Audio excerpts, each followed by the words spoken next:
আপনারা দেখছেন আজকে একটি নতুন recipe Afghanistani chicken recipe. Chicken রেসিপিটা আপনারা ভালো করে ফলো করবেন। ফলো যদি না করেন প্রথম থেকে না দেখেন ভালো করে সেই রেসিপিটা বুঝতে পারবেন না আপনারা। এবং আশা করি ভিডিওটা আপনাদের খুব ভালো লাগবে। আর ভিডিওটা যদি ভালো লাগে তাহলে লাইক কমেন্ট সাবস্ক্রাইব করতে ভুলবেন না। প্রসেসিংগুলো খুব সুন্দরভাবে এবং ভালোভাবে ফলো করতে হবে।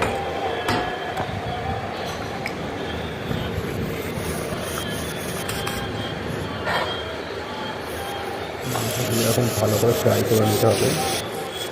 ফ্রাই করার পর পরের প্রসেসিং আপনারা দেখতে পাবেন। লবঙ্গ, গোলমরিচ, তেজপাতা ভালো করে ফ্রাই করে নেওয়ার পর এই আমার রেসিপিটা এখন মোটামুটিভাবে পরিবেশনের জন্য রেডি হয়ে গেছে। ভালো লাগলে একটু লাইক করতে ভুলবেন না আপনারা।